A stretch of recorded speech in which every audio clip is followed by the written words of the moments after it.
Thank you, Ashley, Joe, and Rennie. And good morning and welcome to all of those of you who remembered the time change and are coming up online with us this morning. Fortunately, most of us here did too. There's a few stragglers at the end, but that's okay. Always love it. This is total segue. But when people come in and we're singing the peace song and they go, "We singing the peace song at the first part of the service?" No. The time changed. Anyway, we are in our Lenten journey today, as we continue through the Gospel of Luke. But we're looking at the Gospel of Luke rather than really focusing on the stories per se. We're looking at it in sort of a thematic way. Because what we recognize is each gospel author has a particular focus, a particular intention in which they wrote, and a framework from which they wrote their gospel accounts. And what we've learned about Luke so far is that Luke's community was a community of Gentiles. And because they were a community of Gentiles, they were totally unclear and uncertain about these Jewish traditions, about this Jewish man who was doing very Jewish things. In other words, a Passover Seder or any number of other rituals that would be unique to his Jewish heritage. So Luke is trying to say, well, don't worry about that. What we really want to get a clarity on is, what does it mean to live into the teachings that our master teacher left us? This is what we're really striving to understand. This is what we're really striving to get to know. And so we saw that Luke used the interesting metaphor of journey. And I love that. Jesus is always going somewhere. He's either going to the Sea of Galilee, or he's going to Jerusalem, or he's going to Nazareth. He's going somewhere.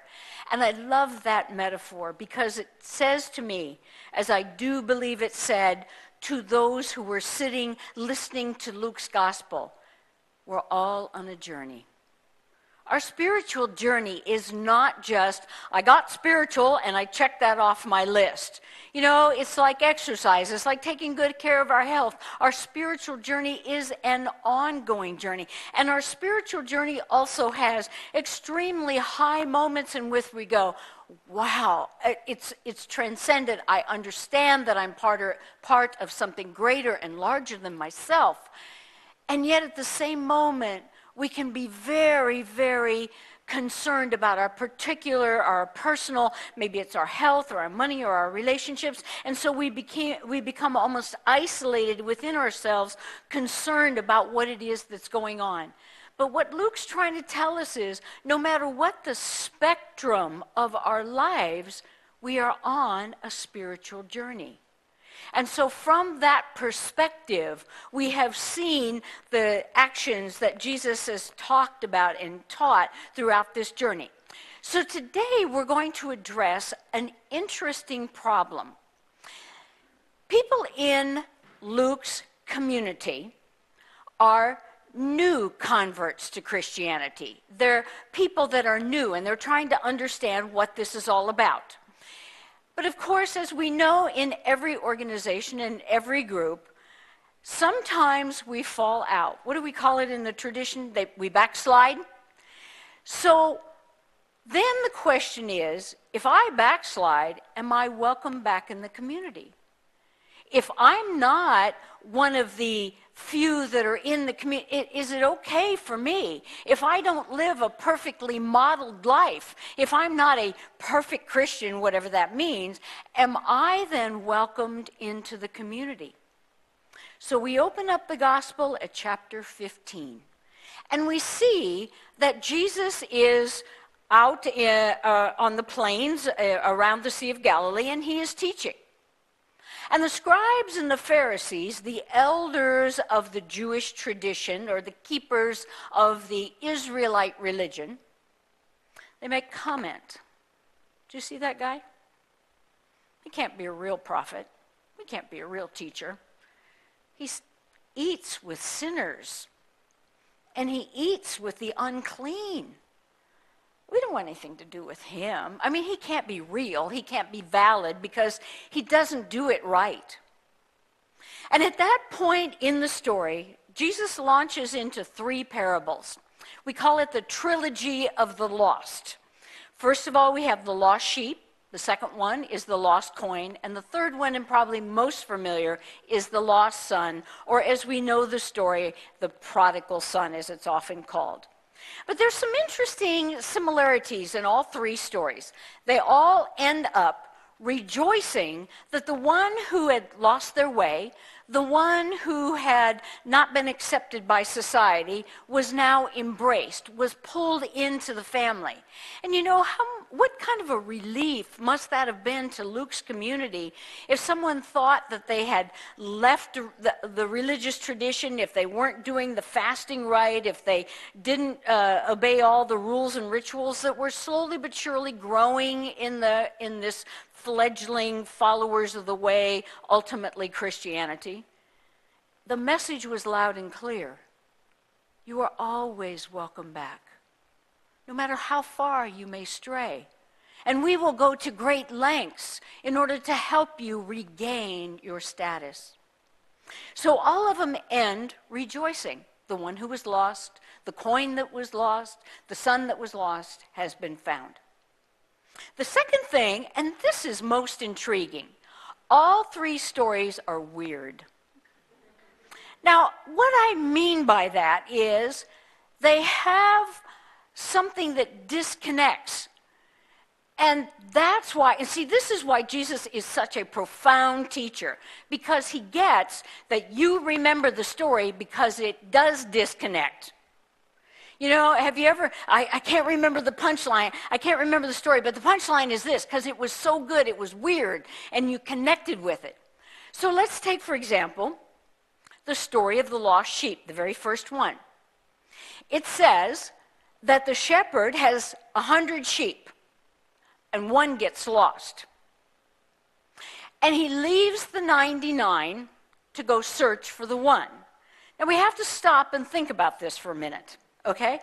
First of all, the scripture says he searches for some extended length of time. It's not like I have the 99 over here and oh, there's the sheep over there in the bush, and he just simply walks over and pulls the sheep back into the flock. He goes to some extended length. Now, what's odd about this story is any good shepherd would not leave the 99 and go off to Lord only knows where to find this one. I mean, he would hope after searching for it for some length of time, he would find it. But in the end, he would have to say, the good of the 99 for the one. And then you have to wonder, how long's that sheep been missing and why didn't he notice? Because after all, the story kind of leads us to believe that the lost one was miles away. Now, sheep don't move that fast, last time I checked. So they're kind of grazing and going, and so what does that say a little bit about the shepherd? People on the hill must have gone, oh, he wasn't very good at tending those sheep, now was he? And I can remember this story because it doesn't make a lot of sense. And yet it does. What the underpinning of the story is how passionately, how much the shepherd longed for the return of that one lost sheep and was willing to risk his own life and risk the 99 who he felt were in good hands, so to speak. They were together, that ultimately he could walk away for some time and come back rejoicing that he'd found the sheep. The second story is kind of like it. It says that a woman had 10 shillings and she lost one. So she decided that in the search she couldn't find it. Now there's panic here. Okay, this is important. We don't have that much money to begin with. So what does she do?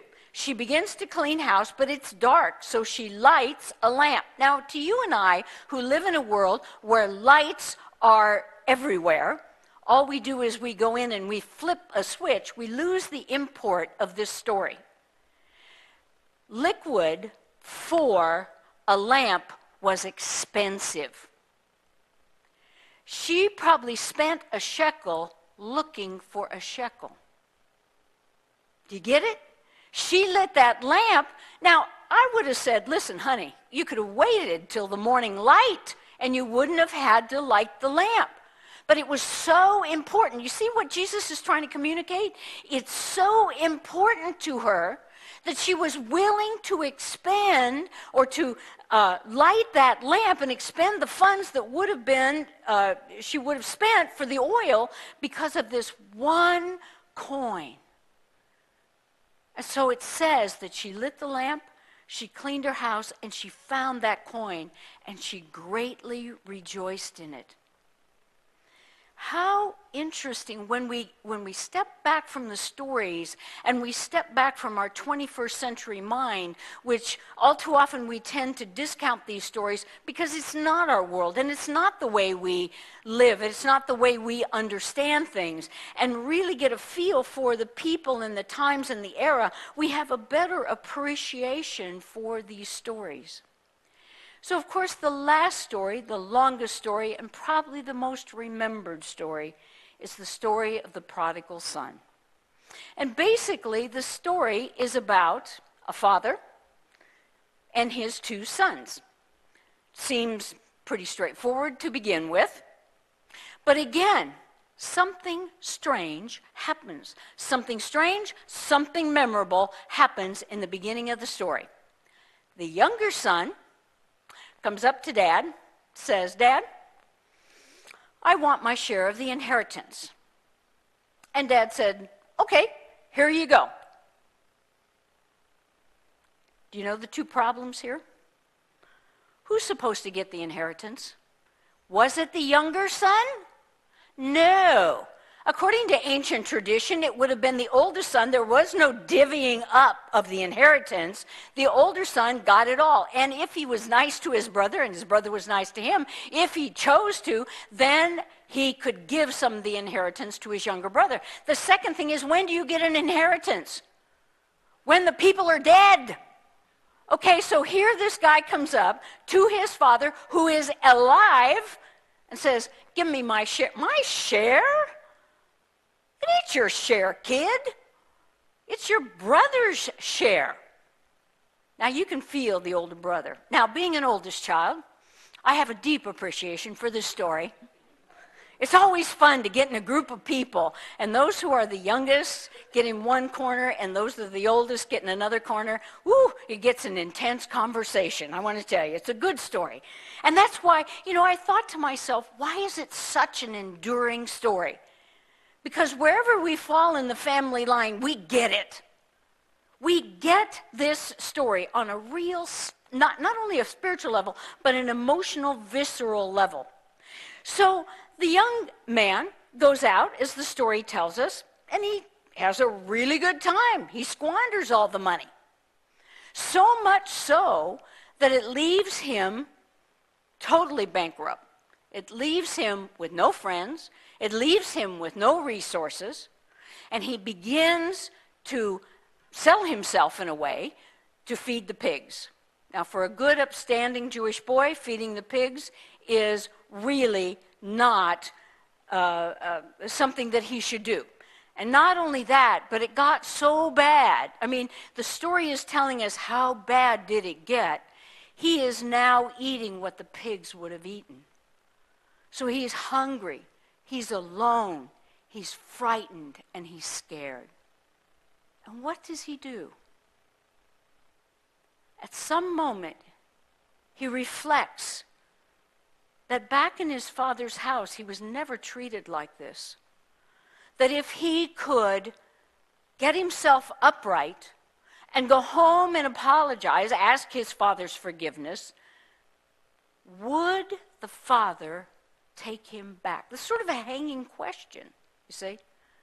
Would Dad take him back? Or would Dad say, this is the 100th time you've done this, and I'm not? Would Dad take him back? So the story tells us that all the way home the kid is practicing. Have you ever done that? I really am sorry, Dad. Now, I really didn't mean to do that, and I promise now that I get home, I'll be a really good boy. And he's practicing his litany of what he's going to say to Dad, his little script, right? And before he even gets a chance to open his mouth, he raises his eyes, and what does he see? here comes Dad. And Dad doesn't want to know anything about the script. Dad just welcomes him home. Simply embraces him home. Now think about, this idea that in the community of Luke, that I've gone away, I've fallen away, I've not been doing what I should be doing, and the community just goes, stop, come home, embracing, come in. We love you, we bless you, we appreciate you. Wow, what a message. But of course the story doesn't end there, does it? The eldest brother stayed home the whole time. And of course he resents, number one, that Dad gave half of his money away. Number two, that the younger son had a good time and he didn't. And now here he is, stuck. As we look at this thematically, the details of the story are important in their own right. But thematically, this is such an interesting story because it echoes and mirrors what we've been talking about. First of all, the father, and looking at this story as a metaphor for our discipleship in Christ. The father represents love, compassion, faithfulness. The father is mature. He has been through his spiritual awakenings. He has claimed them, and he has incorporated them. He has gone through the resurrection and new life, which we said were the three basic tenets of being a disciple. The younger son was immature, self-absorbed, didn't care. And yet, before we let go of that younger son, we have to recognize his courage. Because at one moment, he had his spiritual awakening. I could arise and go to my father. And he claimed it as his own. As we saw Jesus come out of the water and claim it as his own, we saw this young man who had been taken all the way down to the farthest down that he could ever be, and he claimed his spiritual awakening, and now he was willing to do whatever he had to do to be welcomed home back into the community of his father. That's not true of the older son. The older son was disciplined, rigid. The older son may have had a spiritual awakening, but he stopped. Do you understand that? He stopped. He said, well, now Dad owes me. When you say to yourself or to someone, they owe me, this is not the incorporation of your spiritual principles. When you do something because you think someone will like you or you will please someone, this is not the incorporation of your spiritual principles, of your awakened spiritual self. And so what has happened here is we see in these three characters the fullness of the spectrum of what we've been talking about this whole month. How we awaken to our spiritual nature. How we begin to claim that nature and we begin to incorporate it, and that's the biggest piece of our spiritual journey, isn't it? When it's an everyday event. And that, I think sometimes, I'm speaking for myself, is the real struggle. Can I see driving down the freeway as a spiritual event? Can I see standing at line at Brahms, waiting for my favorite ice cream that they've just run out of, as a spiritual event? Can I see my daily life? Can I feel today, as we're all feeling a little bit of, that discomfort of the time change? Do you recognize God is here? God is in your bodies. God is in this discomfort. See, what we want to do is say, well, in the high moments, see. But the Father has incorporated. What he understands is the resurrected life. And the resurrected life is all about faith that keeps on keeping on.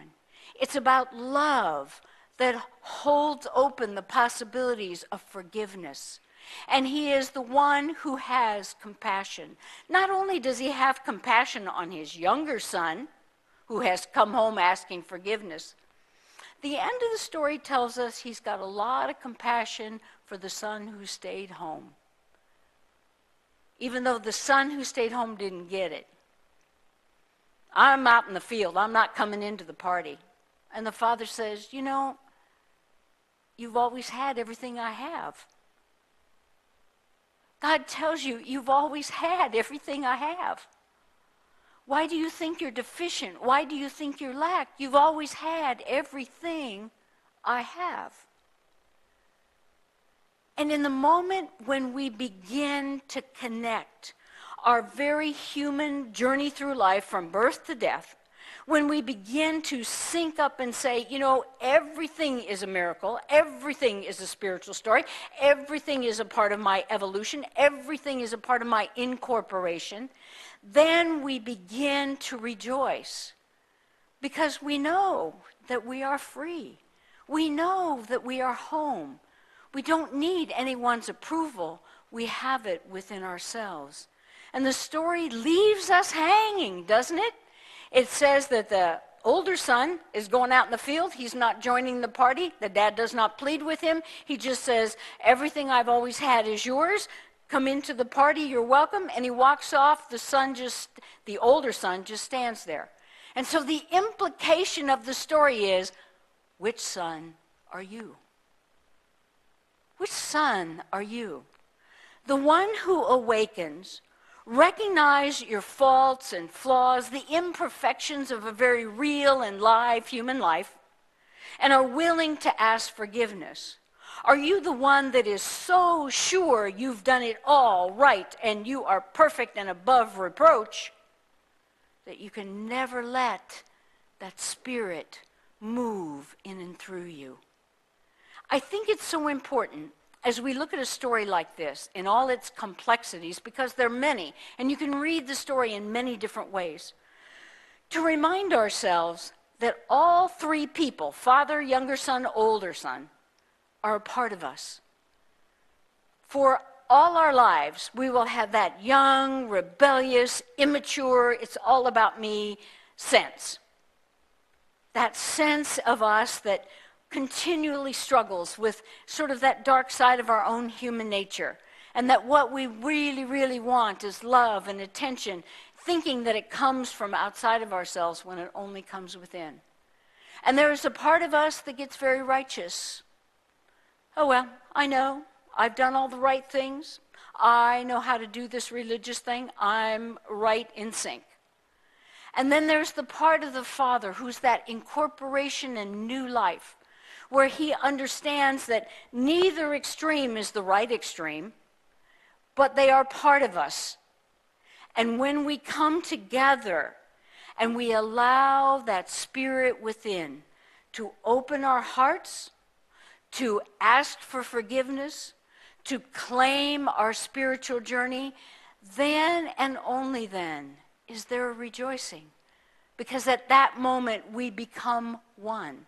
At that moment, we become that evolved spiritual being, something that we always have been.